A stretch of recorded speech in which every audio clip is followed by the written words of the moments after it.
You ready? I'll just probably add this bit into board ready. Welcome back to another break and run. This time, once again, I have Marc Robertson with me. How are you? Good, mate. Good. You ready for this one? Show the people how you do it. Hopefully it goes to plan. It's been a while, actually. I think probably gained about another 1,000 plus subscribers since the last time you've done this. So there's 1,000 new people watching this that have kindly hit that button. So thank you very much. Pressure. Alrighty. Take one. Take one. I'm going for a big break here, a lot of power. How do you generate a lot of power?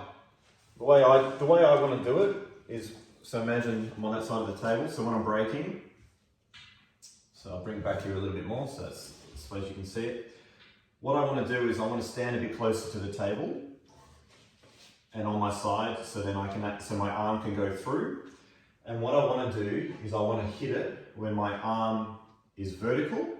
So I don't want to be hitting it out there like that. So I want to be hitting it about there. And I want to hit it at the same time my body's coming through. So I've got some body into it as well. So a little bit of body, a little bit of movement, standing on the side so the arm can get straight through and drive through the white. Got to drive through it. That's why I stand a bit closer, step back, now I can really get into it.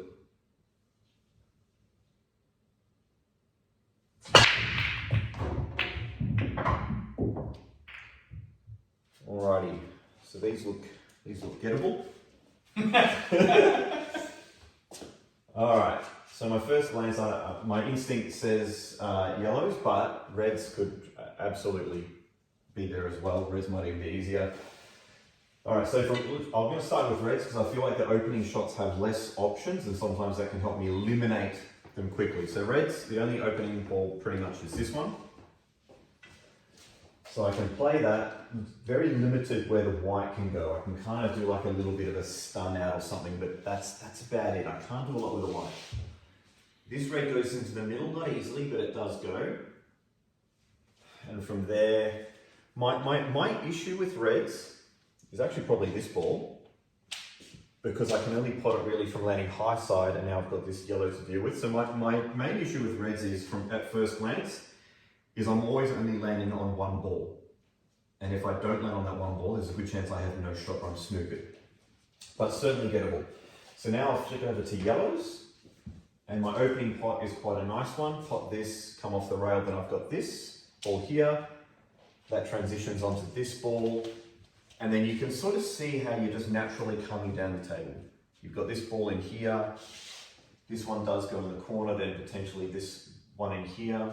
You're coming down to the table with options rather than one ball. I'm kind of taking care of this half, and then I'm taking care of this half, and I do have options as it goes. Like if I don't maybe land on this one properly, I've got this one. These balls, they go to the middle. These two are the tricky part to the out, but it should still be manageable. So for that reason, I'll go yellows, because I feel like I've got more options and I'm naturally working down the table. Alright, so first thing is pot this one, try and land kind of straightish on this one, here, and depending on the exact angle we get there, I'll map that second half. So we'll play these first.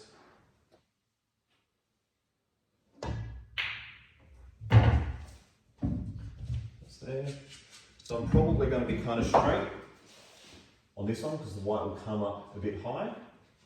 Play with a little bit of side, so I'll kind of be straightish on that one, which should give me the angle to top down, either for this one or maybe even this one to that pocket. I'd like to try and get this one to that pocket quickly, rather than having to deal with that problem a little bit later.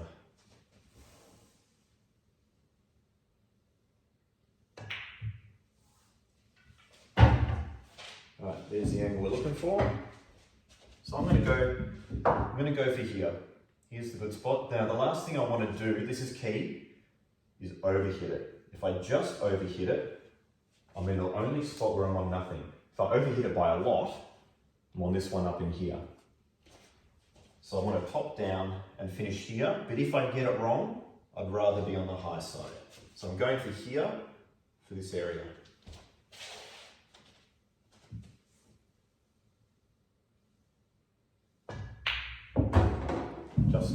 just on the high side, so that's fine. So now we've got this yellow to here, and I want to try and land as straight as I can on this one, so I can just drop that in. Then the white will probably just give this yellow a bit of a tickle and move forward, so it's kind of like that. That's what I'm looking at there. But I don't want too much angle on this one, so I do need to come over about 4 or 5 centimeters. Should be just okay. So I think this is just going to bump this yellow a little bit, and I should have it to the middle.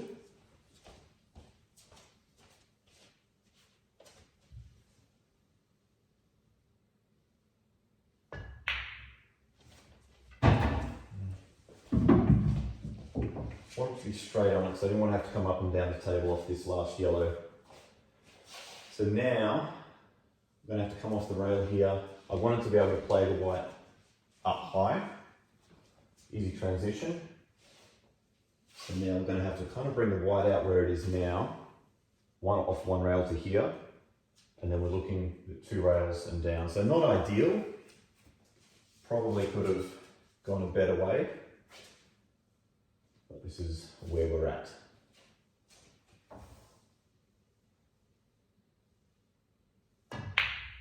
A little bit straighter. So I'm going to have to force this now a little bit. I want it to be out here, then I can play it at a natural sort of like 1 or 2 o'clock on the white, and the white will naturally have just a little bit of side and come down. Now I've got to play with like a little bit of stun with a little bit of side. So now I've got to force the angle, which I don't like. I've got to force the movement on the white.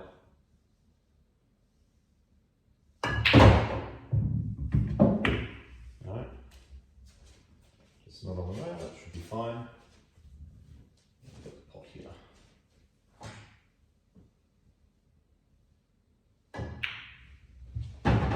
There we go. Probably could have eliminated this one earlier, but I felt that these 2 yellows were my main issue, and I could always go from this ball to the black. Very good. It's always nice to get someone else's, opinion on running wraps and things like that, and see how other people go about it. Yes, it wasn't textbook, but at the end of the day, it's what makes it fun. It'd be boring if you just lined up 4 or 5 balls and just rolled them all in and that was it. So one thing was that he showed you exactly what he was thinking every single time, whether it was to come forward a couple of inches here, or stun a ball over here, or just sneak the yellow over. He knew what was going to happen, and by doing that, you can learn from your mistakes. So you can tell whether you're going to be out an inch or out a foot, or you can tell if you're going about things the wrong way, and that's how you learn, rather than just get down and start knocking balls in, and you might win, a few frames on a night, or you might not. So. Thanks again, Mark. Do you want to, what kind of cue, just for those that are at home are wondering sort of what cue you play with? This is made by Remo in Melbourne. Makes a good cue. Both myself and Susie, my wife, got her cue from Remo, which she absolutely loves. Yeah, I got this probably about a good 10 years ago now. Went around to his house, and this was the first one I picked up. I hit about 5 or 6 balls with it. I thought, yep, this is, I'm happy with that.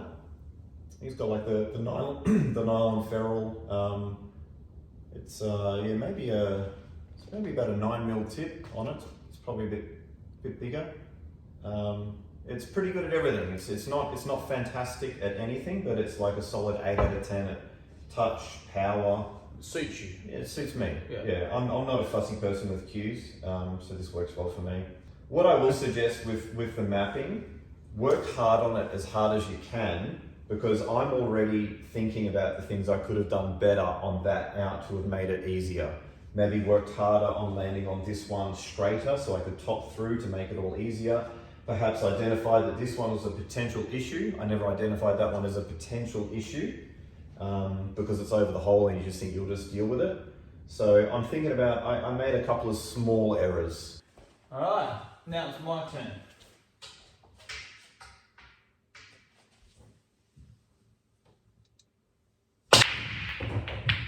Good break, good lot of power.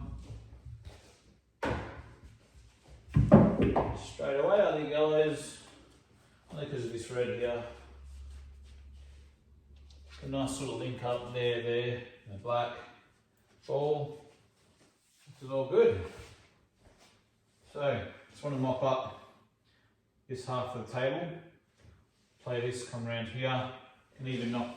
So pretty much roll this in, roll that in, land here, roll that in, stop here, pot that, come to there, and I can play this one, and then the 8 ball.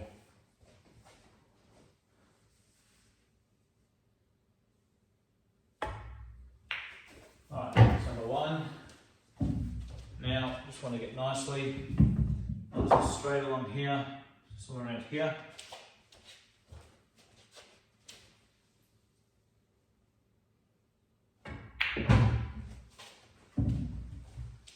Set. So I just need to make sure that I get back to about here. Can I do that? Right.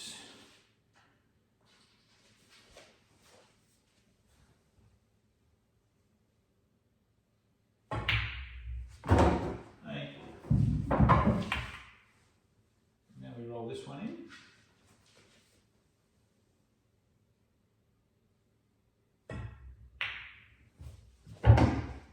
That.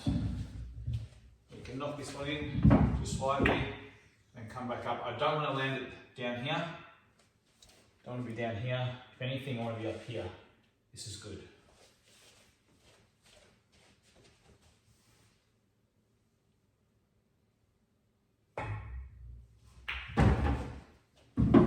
Alright, it's right there, like I said, which is good.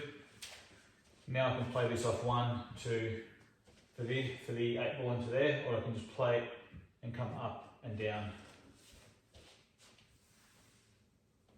So I'll probably just play it off 2 just to kill some of the speed. Like that. And then the black in the center.